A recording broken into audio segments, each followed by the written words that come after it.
Welcome back to the Raice Brothers podcast. Wonderful, wonderful, wonderful to be here with Isaiah Rothstein. That's Rabbi Isaiah. Wow. I made it on the Raice Brothers podcast. This is so exciting. Yes. Baruch Hashem. And we have so many things that we want to talk about. First of all, Rabbi Isaiah has been doing incredible work, educating people and the next generation, our generation, dealing with lots of current events and current issues that Isaiah and I go back a long way. And this, Isaiah, you're definitely somebody that I've been wanting to have on the podcast. And there's so many things that we need to talk about. However, it's even more important that we talk about it now, considering that the world is going crazy. And so many of us are not even sure, like, how do we even deal with this? How do we respond? And what's a healthy way to respond? Where does our moral compass point?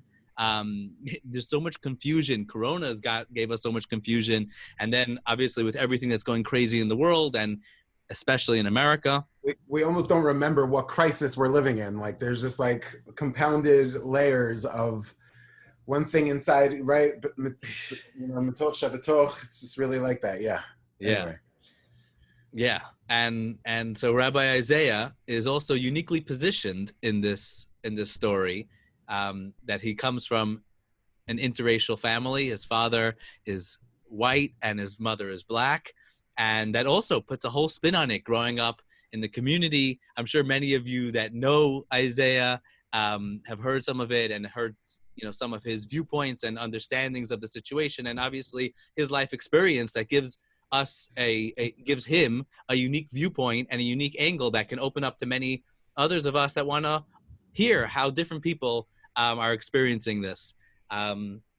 So yeah, I'm really excited to get into a lot of these conversations today and hearing different things. And I'm definitely not interested in debating today, but I'm definitely interested in exploring and having great conversation about some maybe even some touchy subjects. So l'chaim, looking forward. L'chaim. Wow. Yeah. So Isaiah, just to like kick us off a little bit. Before we like even jump in, I just want to say that like, whoa. Firstly, like your mom is like, one of my closest friends growing up with you in Monsey. And it's cool that I get to like, be with you in this space because it's a different angle. It's not necessarily my backyard or, the bonfires and the music sessions and the jam sessions and the golf course and the Monsey outings in the woods, and the things that we, how the chavra used to gather. But we get to be here like this, and I just want to thank you. This is like super exciting. And then also just, having a good chavrusa where you could talk about things. And even, we meet every week, we speak every Sunday morning and we fight. It's so beautiful. I love arguing with you because at the end we're just so clear that it's like, our core, like, the Shoresh and the Shama, where we both come from and our vibes, like, make it possible. And I just want to actually even just start with that I think that so much of right now calls for deepening of relationships. They say social isolation, but really it's a time to reconnect. It's a time to deepen who we are, our spiritual relationships, the physical, everything that we have in our lives, where we're being asked to focus in a different way. So it's just the fact that we get to come together as chavra. It's a bracha that we get to push each other in ways. And also, I agree with you. We don't, as it says, I think in Gemara Megillah, like, lo lechvodi ani asisi, l'chaim on that beer. That's awesome. Right. There's a line when the Targum was being created for the Torah and people were praising him. He was saying, no, lo lechvodi ani asisi. I didn't do this for me. Ella, like, right. So that I don't create machlokas out, except for if it's machlokes l'shem shemayim. Like he's right. Like I didn't do this for me. I did it to create shalom, marba shalom in the world. Anyway. Amen. So let's jump in. Tell me where you want to start. But I'm so excited to be here. First of all, just tell us a little bit about what you're doing in today's world and your position and what you're focused on, besides for crisis. Yeah. I mean, I'll say that. Right now, my formal position, I work as rabbinic scholar and public affairs advisor for Jewish Federations of North America. The federation system has been around for over 100 years. If you think about what has kept the Jewish people alive in America over the 20th century and really around the world, because we know the work of federation sustained people literally through pogroms, as well as like the Holocaust, as well as Soviet Jewry, as well as like crazy times in Jewish history, along with the JDC. So I actually start there officially tomorrow. So I'm in between jobs just this Shabbos, Baruch Hashem for Shabbos. And my work is mostly related on really being a bridge builder in the Jewish community. Like for me, like, my background, like it causes me to feel like I'm constantly like code switching a little bit, and I feel like I'm in different worlds. My background growing up in Monsey, like, I had PAS until I was like 10 years old. I went to a school that like wasn't really down with the fact that we had a TV in the house, wasn't really down, especially with sixth grade, wasn't really down that like I started going to NCSY, which was co-ed, and that was just like not okay. Growing up, in that headspace, like what I would call like, Monsey, like if you know Monsey, Hamaven Yavin, if you know Monsey, you know Monsey. It's a mixed bag of, I always joke around that Monsey is really, really diverse if you're Orthodox and Ashkenazi, it's really true. It's really true. It's incredible. It's incredible. By just the tilt of a hat, you're from a different place. It's like, and again, so that experience growing up, and then now working with the Jewish community at large, I would say that like, I feel like my avoda in this world, as a rabbi, spiritual leader, whatever, but without the titles, is honestly just to like remind ourselves how rich the Jewish tradition is, how rich the Torah is, how rich Chazal is, and being such a current and important voice in how we navigate every generation. And I think I just do that like with a little bit more of a smile and like and my guitar, I think like I think we're in it together, so I think that's kind of my work right now. And I think just what I've been finding over the last like few weeks, but really my whole life, is that I just sit between many worlds. I don't know if you've heard of like an archipelago, for this phrase archipelago before. It's like a group of islands. So I feel like I'm totally like, I got my whole Hawaii down, I have my own archipelago, and I like know how to, I've created bridges for some of those islands. Some of those islands won't talk to each other. And that's okay, and they don't, and maybe that's okay. Like maybe they don't need to talk to each other. Like maybe it's okay that they both have their own islands, and like maybe it's okay that there's a working relationship, and maybe it's okay that's only a few people who are like helping create and sustain those but it's important that if we're in the same tchum, that we at least, So anyway, that's a little bit in this version about me, That's huge. That's huge. So let's like talk a little bit about being a Jew in today's world. I feel like that's really everything that we're trying to talk about on this podcast. But I like recently in our conversations, we've definitely been talking about some interesting things. Like one of the things we've mentioned, like, the idea of klipas noga, this idea of learning how to relate, some people call it arachin. It's different forms of being able to relate to different things in your life and knowing how do we fit them all together. Obviously in the world's dealing with issues of globalization. Many times, it's helped many wonderful things in the world and brought us all closer together. And now in today's world, you need to be a little more colorful and open to be able and learn how to synthesize all these different things. And I feel like that's what you're saying with your archipelago. But I feel like really to be a Jew in today's world, you have to learn how to bring these, these different issues together. And in general, by the way, Jews throughout history have always been struggling to synthesize paradox. Like in every book, in every Gemara and in every Hashkafa, we've always been struggling with these ideas. Like even not only to synthesize, but even to just appreciate it. Right? Just to say like, you know what, like we're not going to crack this code, like Teku or whatever. Like we're all, yeah. Right, to be able to live in a world that has paradox. Exactly. You're not necessarily, when I say synthesize, I don't necessarily mean to make the ideas work together, but I mean to be able to live a healthy life while dealing with these two, dichotomies or polar opposites. L'chaim. Yeah. Wow. Yeah, I love that. I really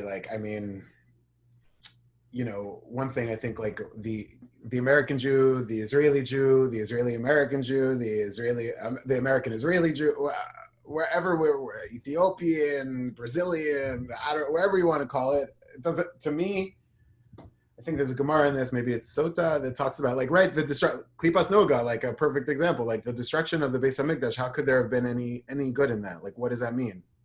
Well, we say that somehow, right, the Gullus essentially allowed for Judaism and for Hashem and for Abrahamic values and the Ten Commandments and like all those things. Like, without that, would it have happened? Yeah, maybe we say that, like in the times of Shlomo HaMelech, there was never a light like that. It was the month of Ziv or Malachim. It says this whole thing. It was so special. But like, bottom line is that like Gullus has created, like the Jewish people's exile has dramatically influenced world history, like entirely. The Jewish people have been like, so the role of the Jew in Gullus is like, you know, I mean, everything from, you're mentioning economics, you know, and trade and economies and just markets, you know, industrial age, like all of these things, like, you know, I don't even know how much, you know, the average Jew knows about how influential Jews were in creating global economics. Like I don't know. Well, like, I'll put it this way: anytime that we forget, there are more than enough people out there that want to remind us and beat us down because of it. Yeah. No, it's you know, I was talking with actually Rabbi Boaz Mori last night from Leva Torah, and he was mentioning that the Rabbi Yehuda Halevi, I wasn't sure if he said if it was in the Kuzari, but he mentions that how the nation, that really we're all part of one body, the whole world, all humans, and that the Jewish people are the heart of that body. But everybody has, we're human rights. Like, we are truly in this together. We're all in the same ship, right? We're truly in this together. If you you know, I think it's a Midrash Rabbah, right? There was a person who was trying to poke a hole in the ship, and he quotes a verse from Eov saying, like, why should you care that I'm poking a hole in the ship? And then the guys in the ship quote a different pasuk from Eov, why exactly you should care about that you're poking a hole in the ship. And bottom line is that we're all, you know, in the same ship. Yeah, but I think it's pretty wild how, like, we, you know, just getting back to holding these dichotomies and also, and, you know, on the one hand, we have been super successful in helping navigate and creating a more just society, literally mishpatim vibes, like, throughout the world. So I just like think, what's the role of the Jew today? It's just as much as it's been for the last 2,000 years. It's just, we've already, and not on our own, you know, believe me, we've had plenty of help. There were non-Jews along the way, that not everybody was trying to kill us. Many, Sure. most governments, like all governments maybe, except for America, I don't know, at one point, basically America's track record since like the late 1700s has been pretty, I don't know, there's tons of issues. But the point is that, like, America, maybe this could transition into, if you have like a specific about American Jewry and what the role of American Jewry might be, but, like, you know, really, I'm not like a historian, I don't know, I'm just saying from my perspective and from the reading I've done, like, you know, the 1850s to the 1900s was like chaos for the Jewish people. It was horrible. 1800 to like 1850 to the early 1900s was like a dramatic shift for Jewish consciousness forever. It's not to say we didn't have that at the times of. What do you mean by that? What was the dramatic shift? 2 million plus Jews were kicked out of Russia. Pogroms, fled for their lives, came into Europe. All these European countries took all the Jews, but then put all these laws on them, stealing all their money, businesses, looting this, that, the next thing. It was always happening throughout Jewish history, but in the late 1800s, that's when all these Jews came to America. Before in like 1850, there were not that many Jews in America. Civil War, right? There were only 4,000 Jews in America during the Civil War. I don't know if it's like, what? But yeah, there were only 4,000 Jews in America during the Civil War. And really the 1850s to the early 1900s, my great-great-great-grandfather, my last name is Rothstein, Jacob Rothstein, fled from Russian pogroms. Like, he literally came to America in the late 1800s with millions of others to flee. And you know, it's only in the early 1900s where you start to see these like crazy countercultures of Jews coming into America, and like the people who were like really a part of the people who are running shop during the Civil War were Reform Jews. It was not Orthodox Jews. So when Orthodox Jews started really engaging in the early 1900s, shaking things up, there were millions and millions of more people moving from Europe, all these places, right? We know the Lower East Side.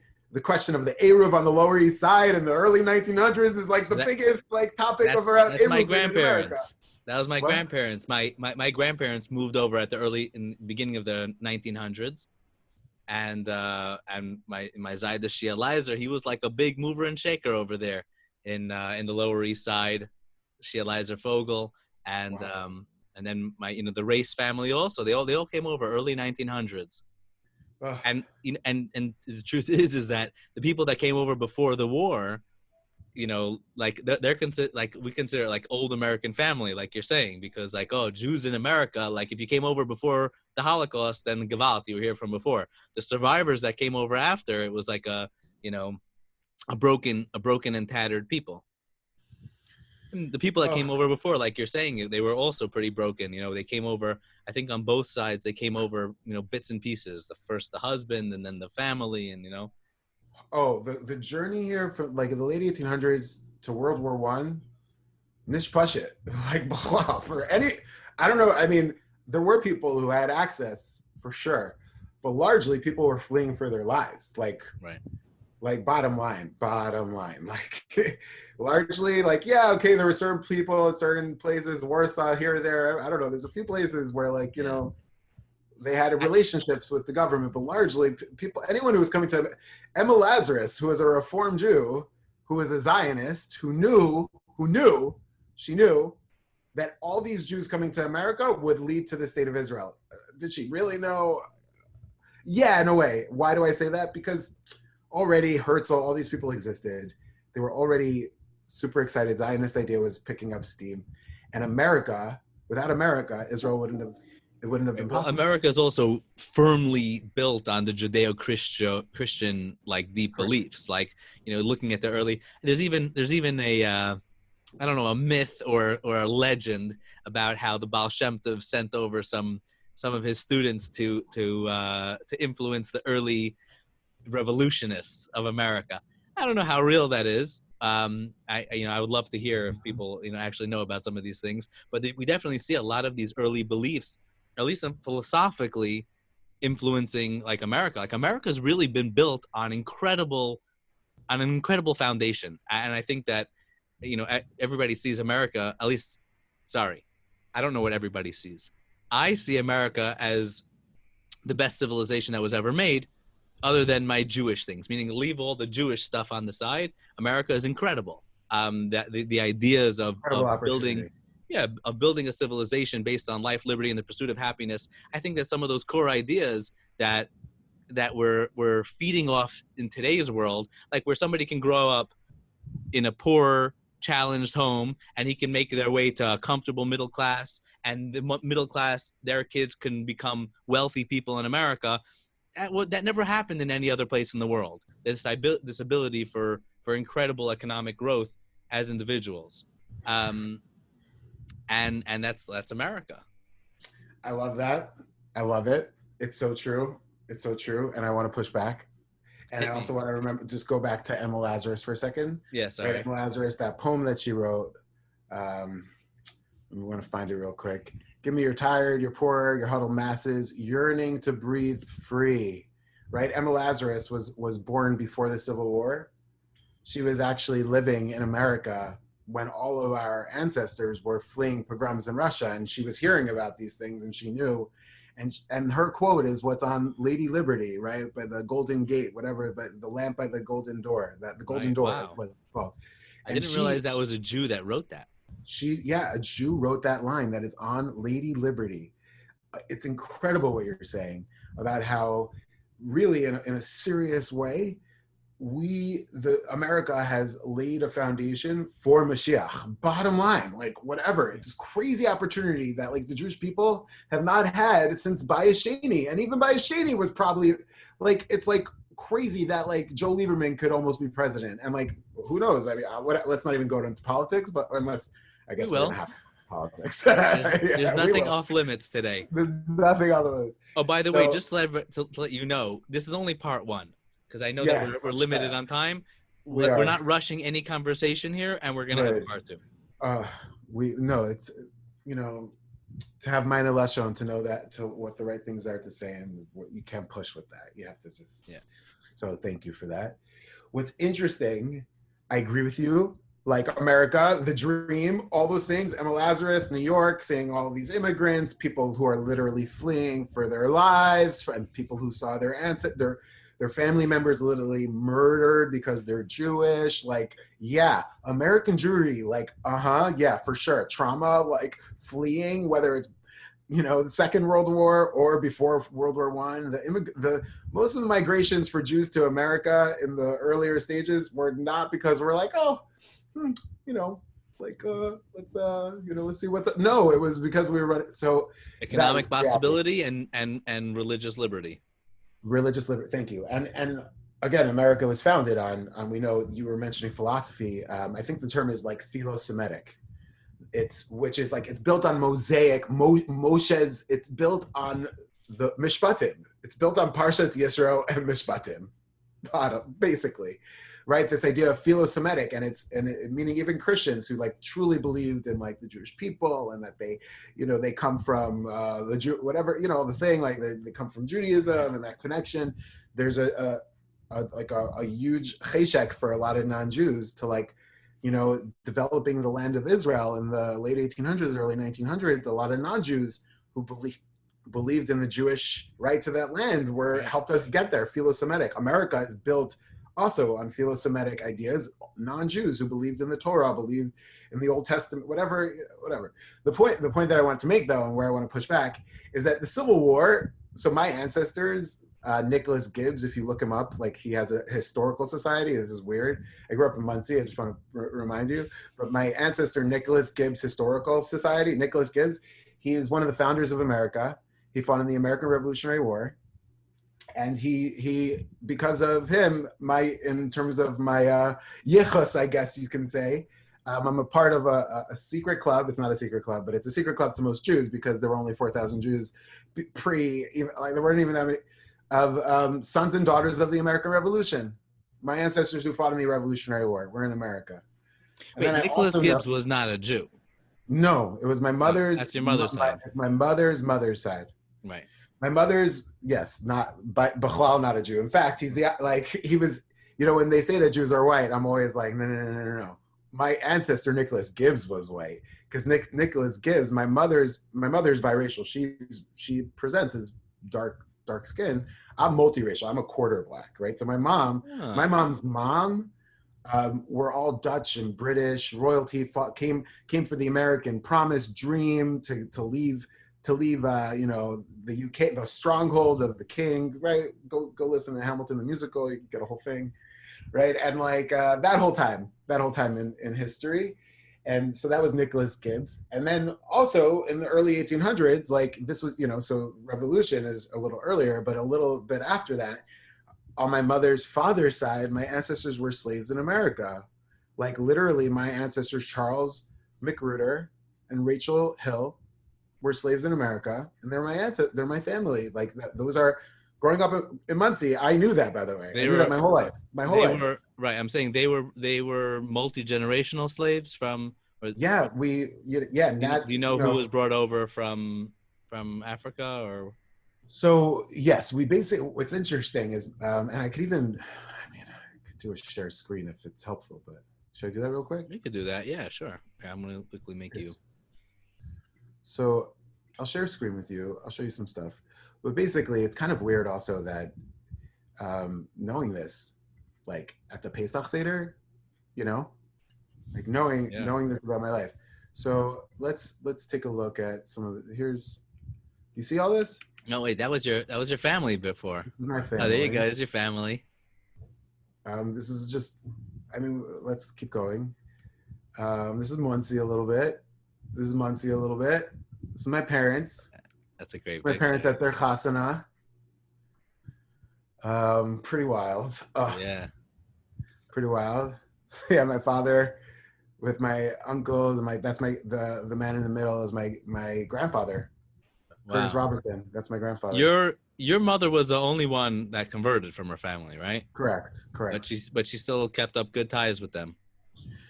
Yeah, Right. listen, I mean, it's her story, and We I don't have feel to the get brunt into of it. it. Yeah, exactly. I'd visit them all the time growing up. Yeah, Nice. yeah. This is us with the Rebbe.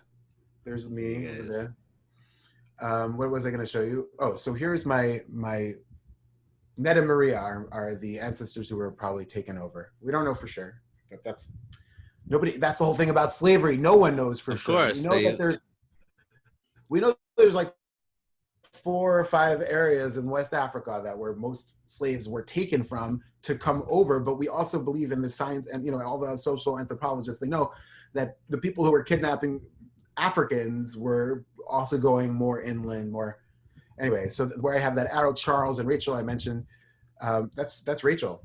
She was born a slave. wow. So these papers, it's kind of weird that we actually have records about our ancestors. What is this Most paper that we're looking at? This is about land rights. Basically, the Magruders, who were the slave owners of my ancestors, had a plantation, and after when they went free, after emancipation, they took on the name Magruder, and they were also given land. They were in the will. Wow. So that's how I know about my ancestors. Otherwise, we wouldn't know. And if you look the name up Magruder, it's actually my ancestor.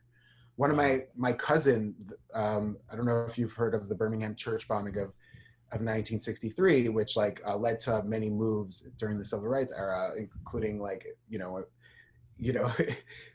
creating fierce energy from Dr. King and others, Selma, all these things. So one of my cousins, Carol Robertson, she was one of the girls who was murdered in the Birmingham church bombing of 1963. This Wow. is like a This is part of. your mother's first cousin? This is my mother's second. It's my grandfather's first cousin, I think. I don't know how that works. Okay. So either way, like showing any of this to you, why I'm sharing it is because even though America has been a place of opportunity and the American dream, like Emma Lazarus, like, give me your poor, you're tired, you're hungry, yearning to be free. I raise my hand with the light at the golden door. That's what she says. She's like, I like this light. This light is meant to be a light of justice. It's meant to be a light of liberty. It's meant to be a light where you could exist in harmony with people who are different than you, and that that whole idea. Right. And she was seeing your huddled masses, people just so like mekotze ruach mamish, like Right. so like caught up, not and. That's when she wrote that line. But guess what? The country was divided. There were only 13. There was the South and the North, and there was people who there were 20 in 1850s when she was alive. There were 21 million slaves in America, black people. When she was saying, "Give me your tired, you're hungry, and you're huddled," there were literally 21 million legal black slaves. Legal. These people were legally, and there are laws today that people feel are residue. There's a Right. there's a Rishima, there's a Roshem of this poison, right? Right. That somehow is still in the world. And so I just want to point out that like it's true for the Jewish people. It really is that wow, without America. And I know we need to talk about Aliyah, and I know we need to talk about what the future of America looks like, and we'll get there. But I just think that America has been the place for the Jewish people, unprecedented like any other place in history for the Jewish people. And Never, not just for the Jewish people, for many, many. America Yeah, brought the idea, meaning America really broke many of the rules of social, social confines. We were kind of stuck in certain things, like generation after like generation, stuck in monarchies things. and power and Yeah. parliaments and yeah. I mean, Right, we it's created a nation for a government for the people by the people. That's a very powerful thing. So, I mean, first, and I think that what you just except when you say for the except when people your by skin the is people, black, or if you're a woman, or or if you're a if you're woman, Native, or if you're Irish, They're like other people's. Like, what do you mean? Like, I'm just saying when those statements were said, it's true. I'm so with you that like Irish it people mattered a were lot. Irish people were I mean, in the early, not during founding and revolution and independence, but like later, late 1800s, 1900s, again, when mass immigration, yeah, like Irish Italians, like, yeah, they were also given a really, really hard time at first because they weren't like, pure, right. So this is actually, I think really a lot of what we want to talk about today. My personal way of looking at things is that I see it as two different lenses that we can look at American history. One history we can look at and we can see, oh man, like there's something seriously wrong with you if you're going to say, give me you're tired, you're hungry, you're poor, you're weak, you're huddled masses, and yeah, you're enslaving 21 million people. Like that's hypocrisy. The way that I see it is I see that as a truth, but I also see as America being the country that also abolished slavery, that they recognize that hypocrisy within them, and they were able to move not necessarily completely past it, but that's what America is. Meaning the way I see America is America, set upon some core truths. And as those truths, and as we work through them, and I'll tell you, for example, as an individual, am I a perfect person? Far from it. I'm I not a but perfect person. Yeah. but I'm built on some core truths, and as I find those truths, I collect those truths, and as I try to live with those truths, and sometimes I'll find the truth and I'll hold it up to the light and I'll go, this one hurts because I don't feel it, and it'll take me time to implement it. Right. But I think the difference between a good person and someone, or a growth-oriented person, or somebody who's not growth-oriented, is somebody who's working to bring those issues in.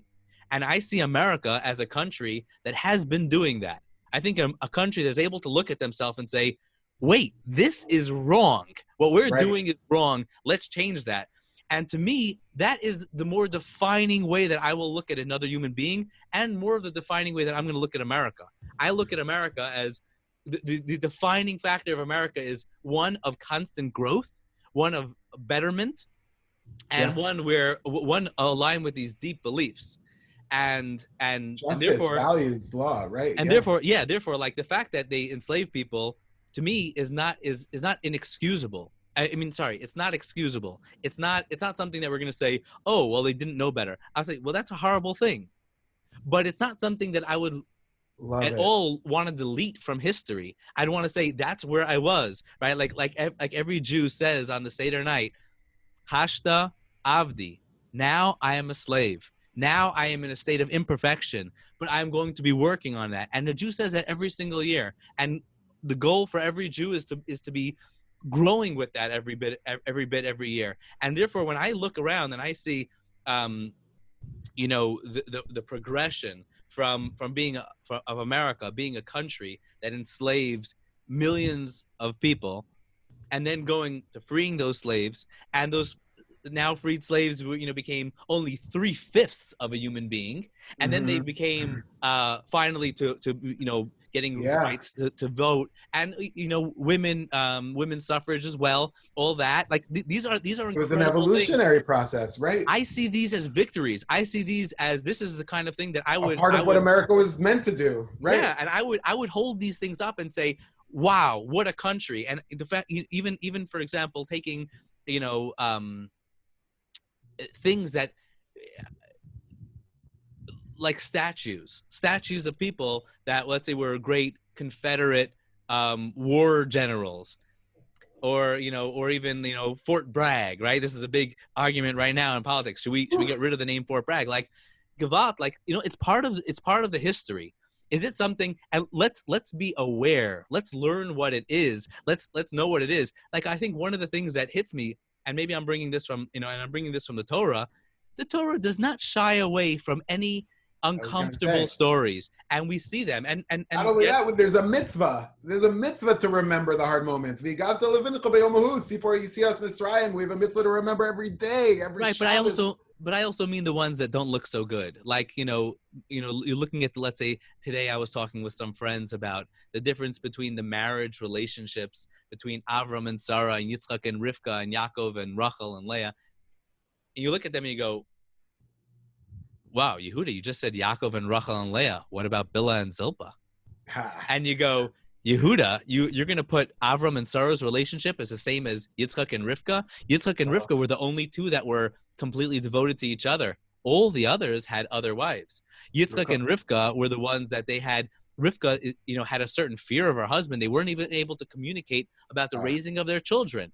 And those things are the kind of things that we want to talk about and we want to grow from, we want to learn from, we want to recognize them in our lives and connect to them. And I think that in American history, that's also part of it. But yeah, but it really starts with which glasses are you going to be using to look at it? Yeah. Whoa. I see America as a really, really amazing place. And you, from where you're sitting, have the privilege, like a position. You could say that, right? I'm like, let's just keep in mind, because for a lot of other people, they don't have that experience, right? So I'm saying I'm pretty aligned with what you're saying, because also I pass for white. I'm thank God I'm like have things that I need, Baruch Hashem, like it's good. I'm not in a place of feeling like, listen, there's a lot of klipa in my life, but I feel like I have the things that I need. And I think a lot of people don't. So just keeping that in mind. But I also, taking a step back, like I love what you're saying about like confronting, recognizing our past, acknowledging that not everything comes from a good place, but that doesn't take us away from our royalty and from what we're capable of. And even just, I was with Rav Weinberger earlier in a shiur, he teaches on Sunday morning. And Rav Weinberger was talking about Leah, right? And tshuva, and this idea that like, Rachel versus Leah, right? This idea of like, people coming from different backgrounds, different experiences, and the positioning of each of them allowed for them to have different kinds of relationships or didn't, right? And so Leah's struggle when it comes to redefining her reality with Esav, or when it comes to the fact that Yaakov really just wants Rachel and want, all those things, but this idea of royalty of like, what Leah produces, what Leah brings into the world, Yehuda, David HaMelech, all these forces of energy, like basically what Rav Weinberger focuses on is this power of tshuva and this power of a past. So even just today, that's just like one lesson I think that I was already thinking, like as you were speaking, I was just reminded of that, like we have, it's so embedded in every part of our tradition to focus and recognize how sometimes there's Yisurim Shel Ava as another example, right? That Yosef HaTzadik, as a person, the Gemara says, he's an example of what it means to have moments in your past that are just hard to reckon with, hard to sit with, and yet you're still called Yosef HaTzadik, and you suffered, and through that you grew into the craziest heights. You've been incomparable to any other nation, like any other being. Yosef, like, oh my gosh, because of his Yisurim, what was possible? And it's almost as if that Yosef and you, like that Yosef Yehuda vibe of like what's possible to be fixed, right? It's almost because of like their positioning, where they're from, what their life has been like. And America, like just to your point, I really agree with you, like entirely. And I'm not the only one who agreed with you. I want to quote a few people who agreed with you. America, there's not a single country better positioned to like dismantle racism and bigotry and bring ethics and morality and Torah. And this, I mean, we should all be blessed. All countries should be blessed to be very positioned. But America, if there's a single country that has the muscles to tackle these issues, it's America. So an example of how America, although I just want to throw in quickly, is that Israel, the country of Israel, is actually incredible. I mean, one of my close friends just married, just by the one of the two weddings that I was at during Corona was one where you had a guy from Queens who grew up and he married a girl whose family came from Ethiopia. Yeah. And like it's beautiful to be able to be at these multicultural, like here in Eretz Yisrael, in the community here in Ramat Beit Shemesh, we don't have a ton, but we have a number of Black families and interracial couples. and it's really beautiful. Like, and it's more and more My heart always becoming. jumps when I see mixed families, multiracial families. Yeah, it's great. I always get this hislavos. I get excited. I get It's you know. awesome. It's awesome. In Or Sameach, there was like a whole chevra, like a couple of the guys I got to know. One of the guys, Kaz, I got to get him on the podcast. Great guy. I think he's studying political science back in the States. There was a whole chevra of a whole bunch of black chevra in Or Sameach. Like it's awesome, and I think that's really a lot of Judaism is able to bring this together. But definitely, America has a unique place, and I'm going to let you get back to your point. But I'm just saying that the Jewish people are very, very, very colorful. Like you said before, the Ashkenazi Jews in Monsey are very colorful. We're gonna have to. It's a part 2, part 3, part 4. But we have to talk about the relationship between America and Israel, and the roles that each of them have played in like bringing us. But I want to jump into the politics. I want to jump into the politics over here. Yeah. Just one last thought, and then let's jump into that. So what I was going to say is that just about the muscles, right? The spiritual push-ups that America has had to do. You know, even though it's true after the end of slavery and emancipation, there was Jim Crow laws, and after Jim Crow laws, there were civil rights, and there was this still issues, and then there was police, and then there was now, and then all the whatever, and prison. Bottom line is that America has had to flex its muscles throughout its short history of 200 whatever years. And I don't know if you know, but the first apology for slavery was in 2008. It was done by a congressperson, Stephen Cohen. I think he might be Jewish. He even might be a Cohen. Who knows? And bottom line is he's the person who he got a bunch of people to sign on. It wasn't done by the president. Clinton was almost going to do it. I don't know if you know this history of Obama didn't do it. But nobody, so no president has ever apologized, acknowledged slavery or the genocide of Native Americans. And I don't know, maybe people are like, what are you talking about? But bottom line is just facts. There was never. 2008, he ends the apology by saying there's no nation better positioned to continue this fight. 2008, 12 years ago, he's like, and we which are the nation. Was this? It wasn't a president, it was a congressman, Stephen Cohen. He said, in the building that I'm reading this apology. Who was it underneath? Which president? 2008, that must have been Bush, right before Obama, or right as Obama was coming in, I guess, is probably, I think that's right. I think that's right. I think Obama was just coming in.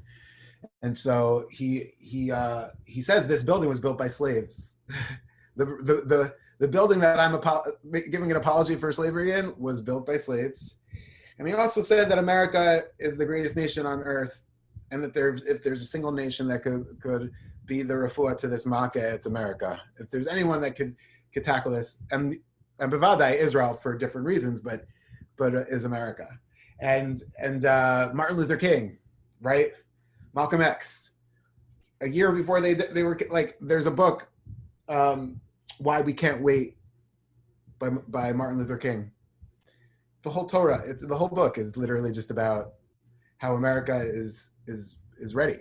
America is built to do these things. America, and all the poetic ways that he says it, that I'm not saying it, but so the point is that we have to remember that when we're thinking about the Gadata Levincha by Yom Hahu, right now is a Yom Hahu, right now we're living in that day, right? In that time, and we need to know how we were able to stand up. We need to know how we need to remember, I think there's so much negativity, right? And so much silence, and so much, we feel stuck. There's a timtum almost, it's almost as I don't know my voice. I can't find, there's something that's stuck. And sometimes the first thing that we need to remember is that, is that we're Baal Koach Gadol, as Rav Weinberger says, right? We all have the strength. We all have the ability to address these issues. So I'm saying, so let's address some of them and to talk about it. I think that idea of, let's say, an apology, what do you see that, what would you see as a fitting apology that you would want? I mean, listen, there are many, many Black Americans who are really into the idea of reparations. And there are many, many Black Americans who are really against the idea of reparations, because what is an apology? How is there anything that could actually truly, expressing tshuva, right? Hilchos tshuva, like you charata, all these things, like, you know, I don't know. Look at the White House. I don't know if they're really feeling charata for anyway. But without going into that, I just think that like But you're not that, talking about people that have enslaved other people.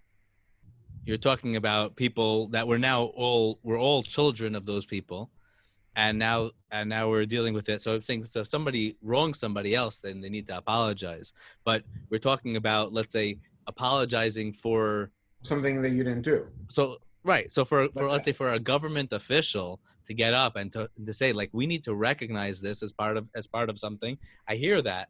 But like for example, I saw, and it's hard to know what's real, what's not, but like these washing of the feet and kneeling and apologizing. I'm not sure if that makes sense to me. Like Yeah, well, it's like a weird thing. Like what in the world is going on here? I don't think that. So yeah, so I hear you. I mean, number one, I personally think we are all inheritors, right? Whether we like it or not, we have a Yerusha, we have a Nachala, we come from a background. Even so, if we think, personally, I take up issue if someone thinks that a black person being killed by police has nothing to do with them. I take issue with that only because if we're truly all part of a guf, if we're truly all created b'tselem Elokim, right? There's an issue there, right?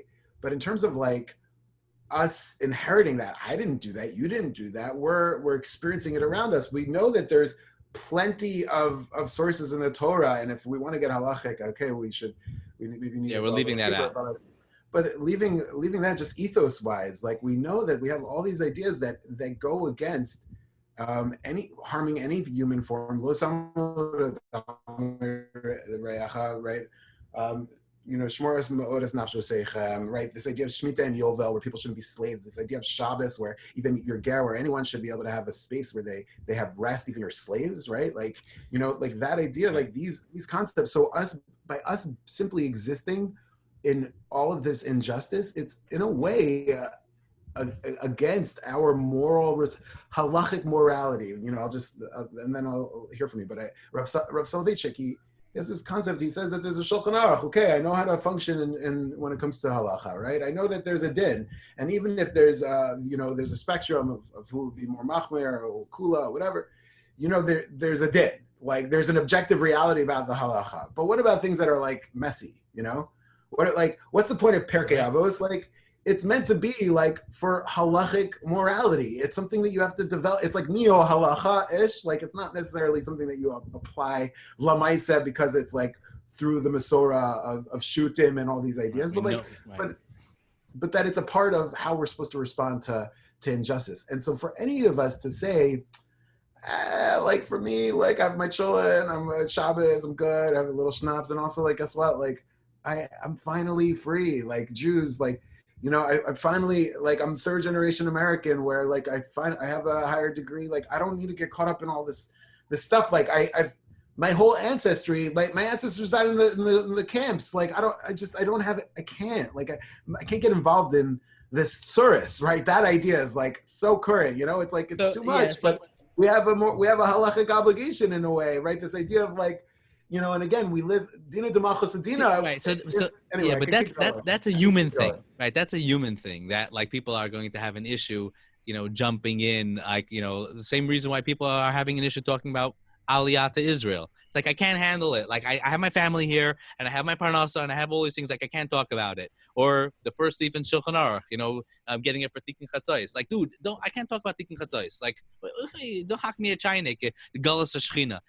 That's not like it's not necessarily a religious thing. Should all be blessed As a human thing. Let's do one more. Okay, so I'm with you. I'm amish with you on this, and I think that you're right that we need to be tuned into what's going on. And I think that the response that's called for, like I think anybody who saw the situation over here and who saw what happened to George Floyd, we're using him as an example. There have been numerous examples that we can use over here. That you're saying that he was murdered. Right? Yeah. Is that right? That it was horrible, right?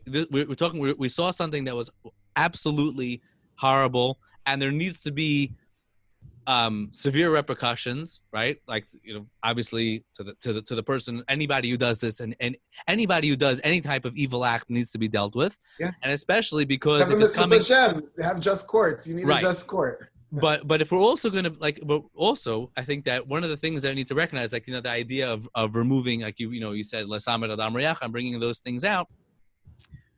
And as a civilization, I didn't, and this is really where I want to hear your opinion, because I see that as the exception to the rule. I see that the rule is that we're moving towards more racial acceptance, that we're moving towards more racial equality, that we're moving towards all these things. And the way I see it is that racial justice and racial equality does not mean that everybody is going to end up being the same. It means that everybody's given equal opportunity and everybody's given equal possibilities to be able to go out and do things.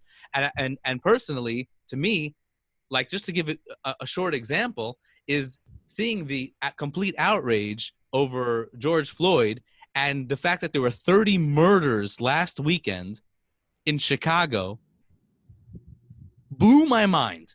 When I saw it, I saw it on one news site, and I was like, this is... What do you mean? I don't know. What's the 30 people murdered in Chicago? In Chicago, the crime rates around the country have been going up like crazy because the police have been holding back. There was another murder in Atlanta, another cop shooting, whatever you want to call it, right? And everybody's going crazy. But I don't know what the situation was. I didn't get to look into it enough. But a guy stole. They were taking him down, and they took the taser. He was fighting back, and they ended up shooting him, right? And of course, it's an issue, and we need to be dealing with these things. But it seems to me that these situations are the exception to the rule, and yet there's a lot of other issues, and now these are being used as, let's say, points. My issue with it is not the issue. Like, I think that George Floyd, we need to stand up and say what happened there was absolutely horrible, and we need to keep on fixing and making things better. But I see those stories as complete exceptions to the rule. I was talking to somebody, and he turned to me, he goes, when I was watching that video, I was not even thinking at all about the fact that he was black. I was just imagining myself being in that situation, and how people of power many times use their positions of power to crunch the little people, and you literally have nothing. People are standing around saying, "What, you're crazy, stop what you're doing," and they literally, this ego has taken them over. And he turned to me, he goes, I didn't even see it as a racial issue until it was there. Now you're going to tell me that's because I'm white and privileged. But my issue is the fact that you didn't even hear that last weekend there were 30 people murdered in Chicago. Why not? Right. Why didn't you hear about that? Okay, so slow down. It was the highest. It was the highest 2-day total in years. So I love it. It's such a good point. I have a bunch of friends who feel this way, and I love them all the same. Yeah, that's why we're talking about it. What I would say is that who controls the story, right? What story have you been told, and who told it to you, and who controls the story? Because bottom line is systems, right? We're in a part of a system, right? Who controls the narrative? Who controls the narrative? If anything, the success of the Jewish people in history is because we've always had the Torah close to our hearts. We know our story. We're obsessed. We're obsessed with making sure v'shinanatam levanecha v'dibarta ba. We are obsessed with making sure that our story is intact, with the good and the bad. Klipas noga, all the things, right? We are empowered to remember our story. But what happens when the story is being rewritten by a lot of different people over and over and over again? What happens when you try to steer the discussion in different directions, right? What happens when all these stories are erased, right? We have mitzvahs to remember our stories.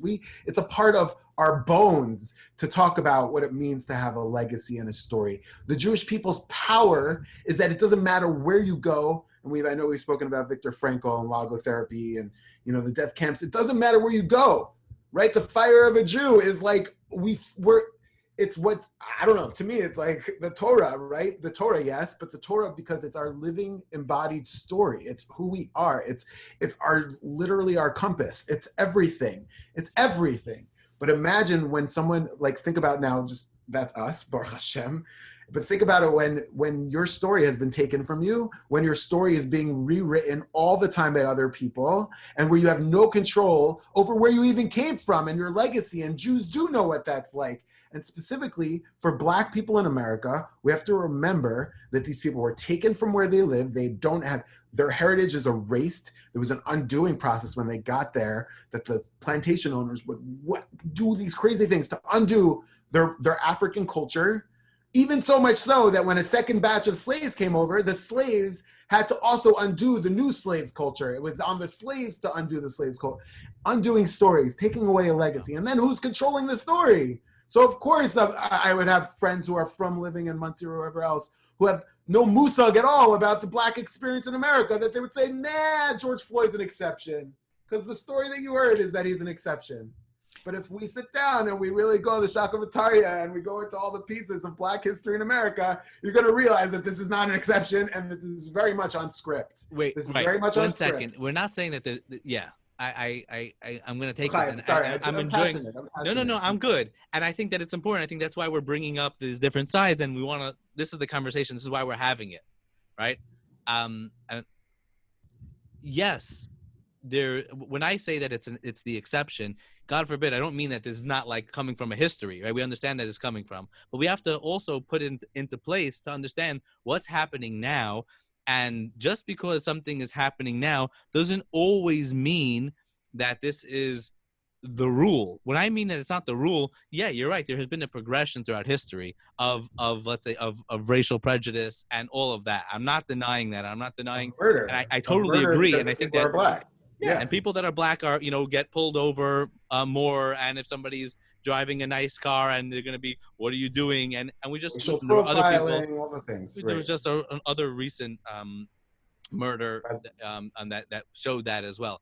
But what I mean by the exception to the rule is that if you look at the rule of police using their power, or people that have been shot, or the amount of people that have been killed in the last 25 years, right? And we're looking at saying, well, what's actually happening with these numbers?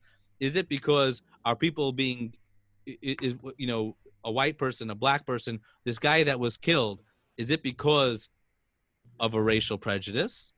Is it because of a lynching? Is it because of racism or systemic racism? Or was this a really bad situation that we need to work on to get better?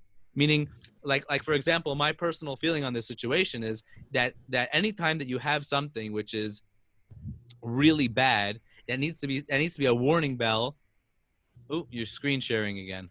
I just screen shared you. I'm listening, but I also want to show you this list, and then I think we need a pause for today just because I have to run. These are all the people who were killed in the last 4 years, Black people who were killed by police officers in the last 4 years. You'll notice that the last name here is George Floyd. This is just in the last 4 years. Right. Okay? Just want to point that out to you. This is a part of a story. This is not random. That's true. But who's telling? Right. That's true. And but where's the list of all the other Black people that were killed in the last 4 years? No, I'm not disagreeing with you that there are other trends and pieces to the narrative. And so I'm saying, so we have to understand that. That's what I'm saying is we just need perspective. All I'm saying is we need context and perspective. My personal feeling is in this situation is, by the way, if you see a list of names, right, that list of names is horrible. But we also need to put it into perspective on that on let's say the larger realm of, I think it's like when you're dealing with a lot of people and you're dealing with a large huge numbers of people, there's going to be issues, and we need to fix those issues. But it doesn't necessarily mean that the system is flawed. It doesn't necessarily mean that everything that is happening here needs to be undone. Like somebody came over to me and made the comment, not everything. Like, Amazon rainforest being cut down is horrible, so we need to go back to everything that happened before the Industrial Revolution. Like, that's ridiculous, right? Like, if you can't see the benefits and the goodness of where we are right now, like you're going to want to pull down this whole system. Like, and I think that by looking at what the response or the slogans are, we can begin to see I think there's a core flaw over here, and there's an agenda that's being pushed, and that frankly, black people and white people and Americans are being shoved under the rug for an agenda, and that is my issue. I care about George Floyd's life, and seeing somebody, a cop or any human being, kneeling on another person like that made me ill. But I think that there's an agenda that's being pushed here, and that is the issue, and that is a major issue. Whoa, what a hakdama! Whew. I don't know. Do we already have a lineup of the next sessions? But for me, that I can't respond to that question right now because it's another hour, and I do need to go. But so what? How do we want to ground ourselves as we I'm down to leave it right now, and I think, Isaiah, we have to get the next hour in the next 3 days. Okay, shkayach, we'll do it tomorrow. I'm down. Okay, Chevra, this was amazing, and we're gonna have to continue from right here. This is a conversation that should not be ended right now, and it's not. We're gonna talk about it, and by the way, it's gonna be uncomfortable, and sometimes I might say something that might sound crude or unfair, and Isaiah's I also might say the wrong thing also. Yeah, and we're here, but we're having this conversation, and because we believe this is a conversation that needs to be had. And yeah, anybody who feels that we're not the right ones to have this conversation, you don't have to listen to us. Love you all. Mamash, be blessed. L'chaim, l'chaim. See you soon.